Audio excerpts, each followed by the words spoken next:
Hi friends, நம்ம விஜய் மல்லி ஸ்டோரியில் இது கண்டிப்பாக நடக்கும் அப்படின்னு தான் நான் நினச்சேன். ஆனால் இவ்வளோ சீக்கிரமாக நடக்கும் அப்படின்னு நான் நினைக்கிறேன் ஃப்ரெண்ட்ஸ். சுடர் பொறுத்த வரைக்கும் வந்துட்டு கண்டிப்பாக மல்லி வரணும்னு சொல்லிட்டு இருந்தாங்க. ஆனால் ரொம்ப அடம் பிடிச்சதுனால கண்டிப்பாக வந்து கதிரேஷன் எங்கள் வீட்டுக்கு முன்னாடி நிற்பாங்கன்னு நினச்சேன். ஸோ அதே மாதிரியே அவங்க வீட்டுக்கு வந்து தான் நிற்கிறாங்க.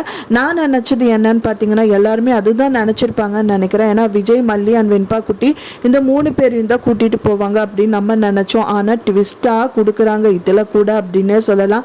ஸோ என்ன ட்விஸ்ட் அப்படின்னு பார்த்தீங்க அப்படின்னா விஜய் அண்ட் வெண்பா குட்டியை மட்டும்தான் கூட்டிட்டு போறதா கதிரேஷனோட நோக்கு இருக்கு. மல்லியை கூட்டிட்டு போறதா இல்லை. அதுவும் வந்து ஒரு பணிவாக தான் கேட்குறாரு.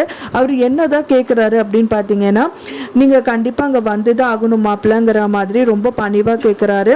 அப்போ வந்து பார்த்தீங்க அப்படின்னா மல்லியே சொல்கிறாங்க, நான் அங்கே வந்தால் நல்லா இருக்காதுங்க அப்படிங்கிற மாதிரி சொல்கிறாங்க.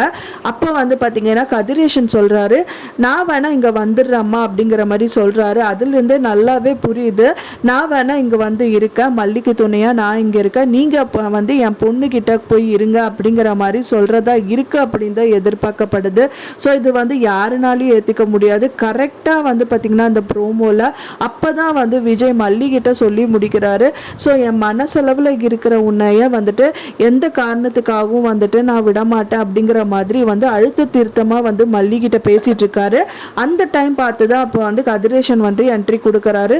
ஸோ அவர் வந்து இந்த மாதிரி சொன்னால் கண்டிப்பாக விஜய் வந்து கண்டிப்பாக அவங்க வீட்டுக்கு போக மாட்டாங்க அப்படின்னு தான் எதிர்பார்க்கப்படுது. ஏன்னா மல்லியை கூட்டிகிட்டு போகிறதா இருந்தால் கூட கொஞ்சம் தான் யோசிப்பார். ஆனால் மல்லியும் இல்லை, இவரும் அண்ட் வெண்பா குட்டி மட்டும்தான் போகணும் அப்படிங்கும்போது கண்டிப்பாக நான் வரமாட்டேன் தான் சொல்கிறதுக்கு நிறையவே வாய்ப்புகள் இருக்குது. ஸோ வெயிட் பண்ணி பார்க்கலாம் ஃப்ரெண்ட்ஸ், என்ன நடக்குது அப்படின்னு சொல்லிட்டு. நீங்கள் என்ன நினைக்கிறீங்க அப்படின்னு சொல்லிட்டு உங்களோட கருத்துக்களை மறக்காமல் எனக்கு கமெண்ட்டை ஷேர் பண்ணுங்கள். நான் சொன்ன இந்த தகவல் உங்களுக்கு பிடிச்சிருந்தா மறக்காமல் லைக் பண்ணுங்கள், ஷேர் பண்ணுங்கள், கமெண்ட் பண்ணுங்கள், சப்ஸ்கிரைப் பண்ணுங்கள். மேலும் இன்னொரு மல்லி சீரியல் அப்டேட்டோட நெக்ஸ்ட் மீட் பண்ணுறேன். தேங்க்ஸ் ஃபார் வாட்சிங் மை டியர் ஃப்ரெண்ட்ஸ். நெக்ஸ்ட் வீடியோவில் பார்க்கலாம்.